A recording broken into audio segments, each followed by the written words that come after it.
What's going on, everybody? Khalipa's Tech here, coming back at you with another video. In this video, we're going to be comparing the Samsung Galaxy A53 5G to the OnePlus Nord N20 5G. Now, in case you want to learn more about either of these phones, I will be linking to several other videos about them in the description, as well as some information about pricing and availability, because this stuff is always changing. So if you want to learn more about any of that, definitely check out those links, but otherwise, let's get into it. So the first thing I want to go over is the displays. Both of these phones have really good displays. With the Samsung Galaxy A53 5G, we're getting a 6.5-inch 120Hz Super AMOLED display with a resolution of 1080p, a 405 ppi, an aspect ratio of 20:9, and a screen-to-body ratio of about 85.4%. With the OnePlus Nord N20 5G, we're getting a 6.43-inch AMOLED display with a 1080p resolution, a 409 ppi, an aspect ratio of 20:9, and a screen-to-body ratio of about 85.3%. So as you can probably tell, both of these phones do have really good displays. While not being the largest phones out there, they do have good sizes and dimensions. The Samsung Galaxy A53 5G is a tiny bit larger, but really not by much. And in general, the quality for both phones is really good as well. Now that being said, despite a lot of things being pretty much equal, I would say the Samsung Galaxy A53 5G does have slight advantages here. First of all, this phone has a Super AMOLED display as opposed to a regular AMOLED with the OnePlus Nord N20 5G. Now this isn't really a night and day kind of difference, but at the same time,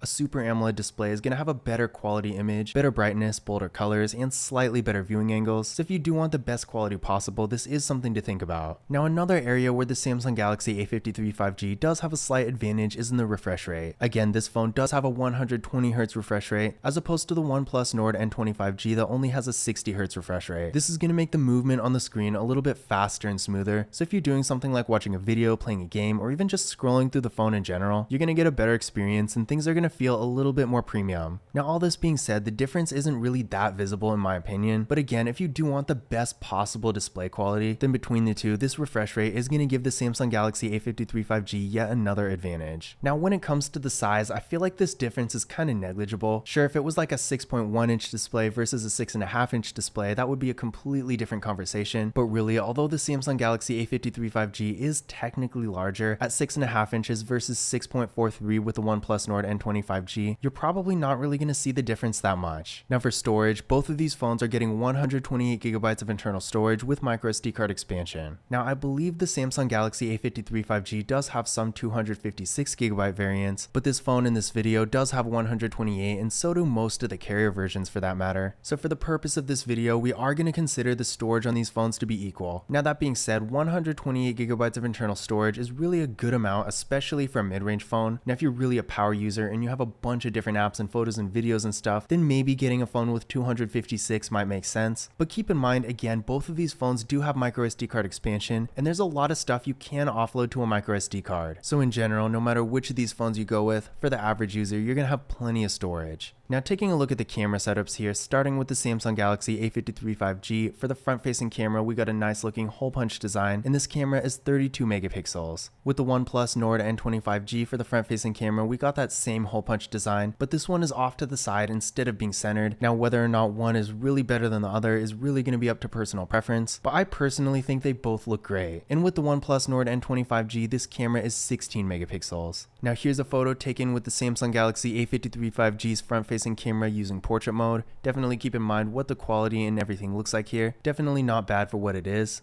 And then here's a photo taken with the OnePlus Nord N20 5G under the same conditions. Now of course, everyone's going to have their own standard of what's good and what's not, but I do personally think the Samsung Galaxy A53 5G does take significantly better pictures than the OnePlus Nord N20 5G. Now moving on to the back, with the Samsung Galaxy A53 5G, we got a 64 megapixel main camera, a 12 megapixel ultra-wide camera, a 5 megapixel macro camera, and a 5 megapixel depth sensing camera. With the OnePlus Nord N20 5G, we're getting a 64 megapixel main camera, a 2 megapixel macro camera, and a 2 megapixel depth sensing camera. Unfortunately, there's no ultra wide camera here, which is really too bad because the predecessor to this phone, the OnePlus Nord N10 5G, did have one, but they did take that feature away with the OnePlus Nord N20 5G. So if the ultra wide camera is an important feature for you, then the Samsung Galaxy A53 5G might be a better choice. Now I do have actual camera reviews for each of these phones on the channel, so I'm not going to spend too much time on the cameras here, but here's a photo taken with the main camera of the Samsung Galaxy A53 5G. Keep in mind what the quality and everything looks like here.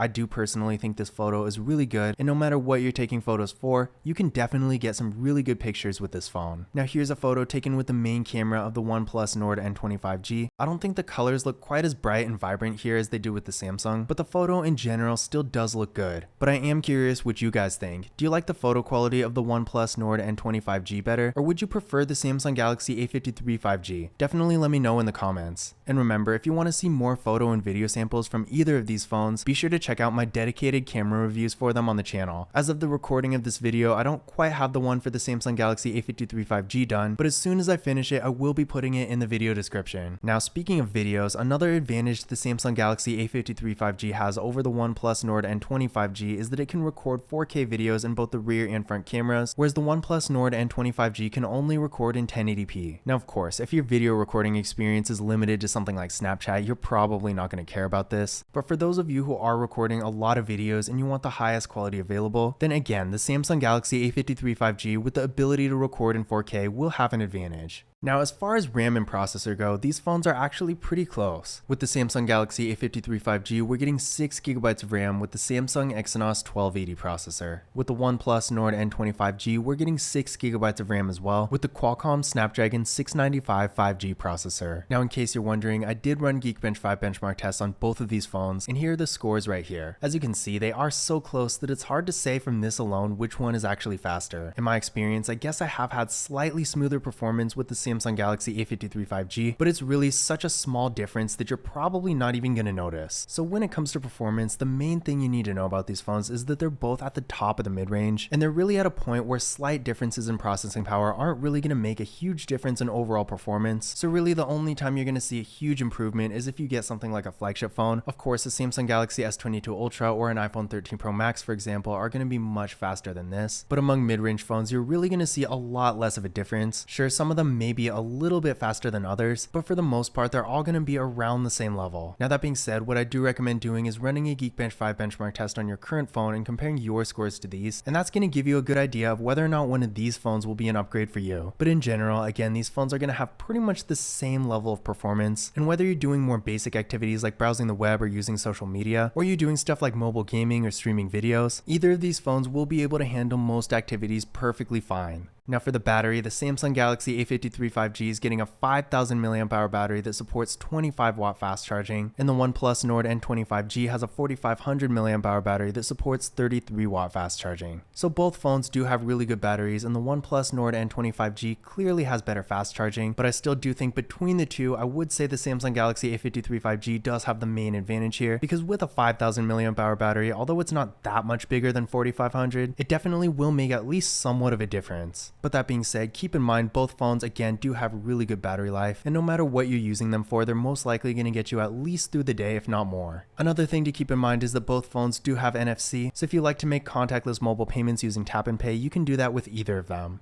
So in conclusion, which of these phones is better? Honestly, I gotta say, even though I really do like the OnePlus Nord N20, I do think the Samsung Galaxy A53 5G is a better phone in pretty much every way. These phones do have a lot of areas where they're pretty much completely equal, but the Samsung Galaxy A53 5G does have a slightly better display, a moderately better battery, and a much better camera setup. In addition to this, keep in mind Samsung Galaxy A series phones are gonna get 5 years of support, meaning they will get all those major updates, whereas with the OnePlus Nord N20, this phone still has Android 11, and Android 13 is really right around the corner. So if it is important to you to get the latest versions of Android as they come out, then in addition to all the other advantages we talked about, the Samsung Galaxy A53 5G also has an advantage in that area as well. But all that being said, the OnePlus Nord N20 is still a great phone, so if the deals and promotions do make it make sense, it's still not a bad option. Now if you want to learn more about either of these phones individually, I will be linking to a bunch of videos about them in the video description, as well as some information about pricing and availability, because this is always changing. But this concludes my comparison between the Samsung Galaxy A53 5G and the OnePlus Nord N20 I hope you enjoyed the video, and I hope you found this information useful as well. If you did, don't forget to give it a thumbs up and hit that subscribe button. Be sure to follow Kalipis Tech on Twitter and Instagram, and as always, I will see you in the next one.